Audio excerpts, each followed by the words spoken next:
tous. J'ai une histoire à vous conter ce matin.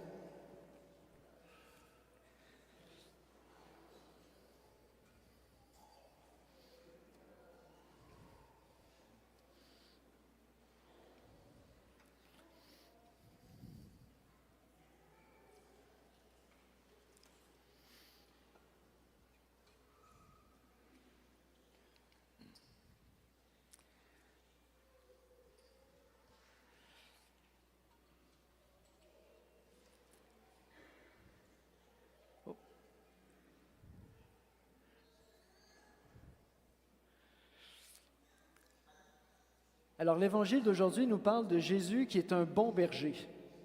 Il fallait s'accrocher d'ailleurs, il n'était pas très long et je suis sûr qu'il y a plein d'adultes qui se sont rendus compte à la fin qu'ils n'avaient pas écouté. Mais ça, c'est une autre histoire, vous demanderez à vos parents plus tard. Jésus, bon berger.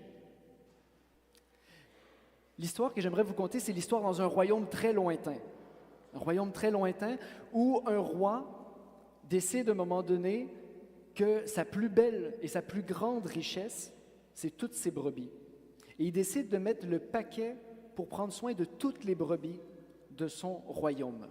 Vous êtes un peu en deux groupes. Prendre soin de toutes les brebis de son royaume. D'après vous, qu'est-ce qu'il devrait faire pour prendre soin de toutes les brebis de son royaume? Première chose à faire. Il lui faut quelqu'un qui en prenne soin. Parce que lui, il s'occupe de tout le reste. Il lui faut quelqu'un qui prenne soin de ses brebis. Et alors, il choisit un berger extraordinaire qui va être capable... Oui. David. Oui, David, c'était un bon berger, oui.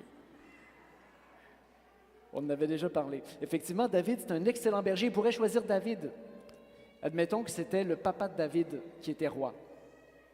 Admettons. Et alors, le roi choisit un excellent berger, comme David l'était. Et là, ma question après, c'est de savoir comment on fait pour savoir que David, que le monsieur est un bon berger. Je vais vous montrer une des brebis, vous ayez un peu une idée de quoi on parle. Je vais vous montrer Frisette. Alors, Frisette, c'est une des brebis du royaume. Elle est belle, hein? On voit qu'on a pris soin d'elle. Hein? Je dis ça parce qu'elle est bien frisée. Hein? Alors, d'après vous, qu'est-ce que le bon berger doit faire pour prendre soin de Frisette? Qu'est-ce qu'il doit faire, à part avoir une bonne brosse? Oui. Il doit lui donner de la nourriture, exactement. Il doit s'assurer qu'elle ait de la bonne nourriture, la bonne Frisette. Qu'est-ce qu'il doit faire d'autre aussi? Dans la nature, des fois, est-ce qu'il y a des dangers? Est-ce qu'il y aurait... Oui. Plus fort. Il faut la protéger. Il faut protéger la belle Frisette. Parce que Frisette, on voit qu'il y a de la belle viande là-dedans. Et donc, les loups regardent Frisette et ils salivent. Ils disent, menoum, menoum. Peut-être qu'on va avoir un bon repas. Hein? Alors, il doit s'assurer que Frisette ait quelque chose à manger. Et il doit aussi s'assurer que Frisette soit protégée.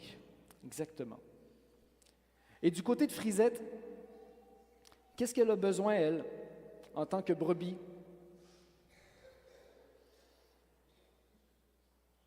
Oui. Oui, elle doit manger et boire, mais par rapport, pardon, je n'ai pas été précis, par rapport à son berger, quelles sont les attitudes de son cœur pour son berger? Qu'est-ce qu'elle doit faire? Oui? Oui, vas-y. Oui. Est-ce qu'elle doit... Elle doit l'écouter. Elle doit l'écouter, hein? Elle doit l'écouter. Ah oui, c'est ça. Elle doit l'écouter, exactement. Est-ce qu'elle doit faire autre chose? Une fois qu'on a écouté, après, il faut faire quoi? Oui, Annabelle? Elle doit pas juste écouter, elle doit le faire aussi, elle doit obéir. Hein? Parce que sinon, on a beau avoir toutes les meilleures stratégies pour protéger quelqu'un, si la personne ne veut pas, ça ne marche pas.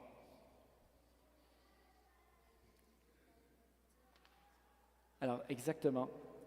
Les brebis écoutent les bergers. Et les bergers eux-mêmes écoutent leurs brebis, écoutent leurs besoins. C'est bon? Alors ça, c'est l'histoire de Frisette. Voilà. Et qu'est-ce que ça peut nous dire sur notre relation à Jésus, ça? Oui.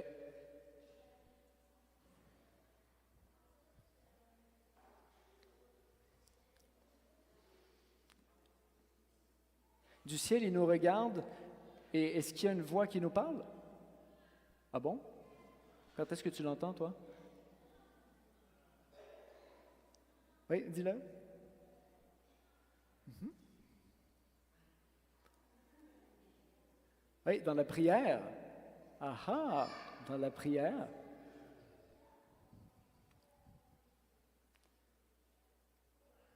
Ah, quelle sagesse. Si on ne prie pas, on ne peut pas entendre la voix de Jésus. Mais si on prie, on peut l'entendre. Et c'est vrai même à la messe. On peut venir à la messe comme ça. Et puis ne pas écouter la voix de Jésus, pourtant c'est vraiment lui qui dit « C'est moi le bon berger », on l'a entendu.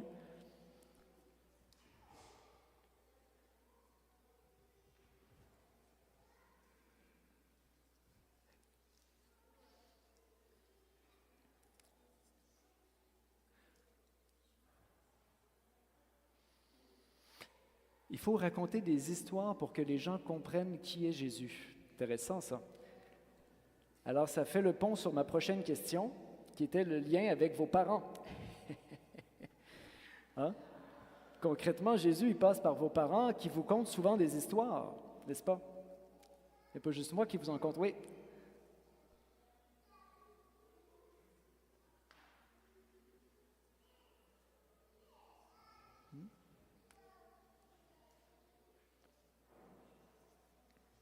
À la télé, on peut même voir l'histoire de Jésus, c'est vrai. C'est vrai, c'est vrai, c'est vrai. Alors cette histoire de berger et de brebis, Jésus veut prendre soin de vous. Il veut vous protéger, vous donner de la nourriture spirituelle. Il veut aussi que vous soyez protégés physiquement, en vous donnant des parents qui prennent soin de vous. Ils prennent soin de vous, non? Hein? Et puis même aujourd'hui, c'est la fête des mères. Est-ce qu'il y en a à main levée qui sont contents de leur maman? Levez tous la main. Levez tous la main. Oui. Oui. OK, super. Ah, les parents, eux, ne sont pas contents de leurs parents. Oui.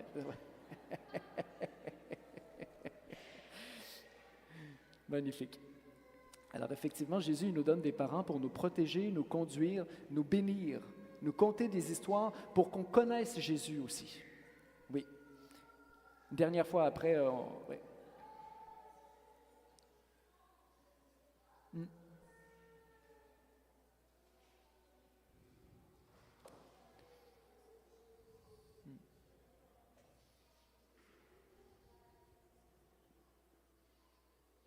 Elle a compris beaucoup de choses, elle. Quand on raconte des histoires aux enfants, ils apprennent à connaître Jésus. Et quand on apprend à connaître Jésus, on peut reconnaître quelles sont nos forces, nos faiblesses, pour connaître quel est notre métier plus tard, puis ensuite de le faire en étant béni par le Seigneur. Pas mal, hein?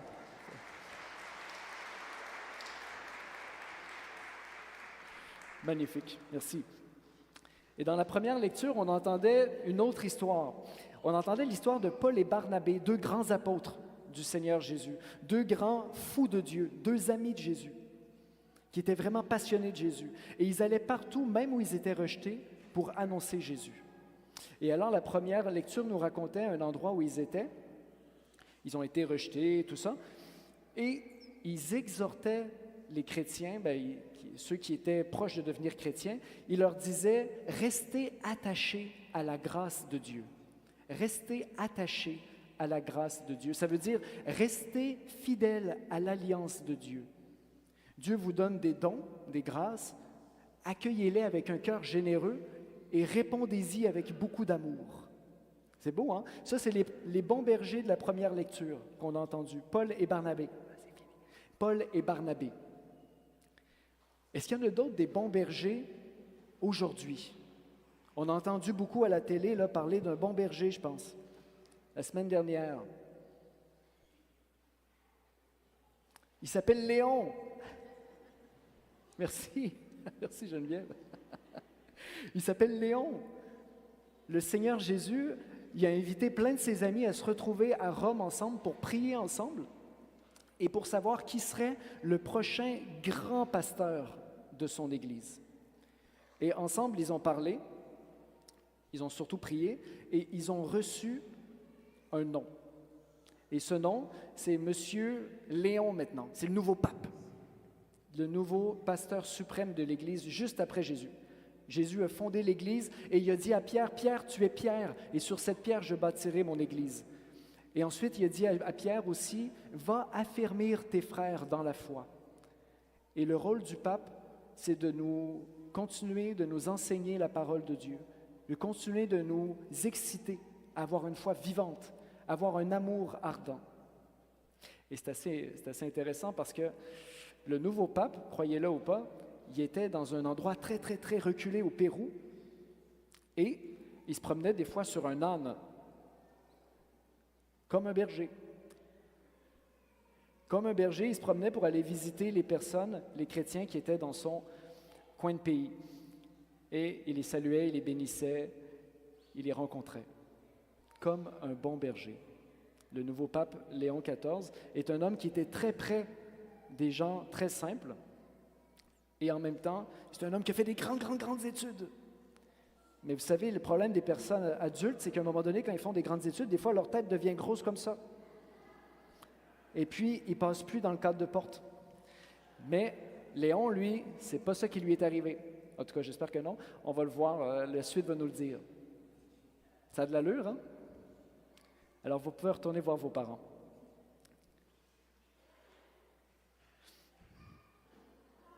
Ah, vous voulez rester? Bon, ben, restez, on va prier alors. Vous avez bien raison, on va prier avant que vous retourniez voir vos parents. Alors, on va faire silence dans nos cœurs. Au nom du Père et du Fils et du Saint-Esprit. Amen. Merci Seigneur Jésus d'être notre bon berger, celui qui nous fait connaître l'amour de Dieu le Père pour nous. Merci de nous protéger contre les tentations, contre le péché, contre la désobéissance. Merci de nous conduire aussi là où se trouve la vie, les sources d'eau vive. Et donne-nous, Seigneur, d'être comme Frisette, de bonnes brebis, d'être pleine de confiance et d'obéissance envers toi et envers ceux que tu nous donnes pour nous conduire, nos parents, nos pasteurs.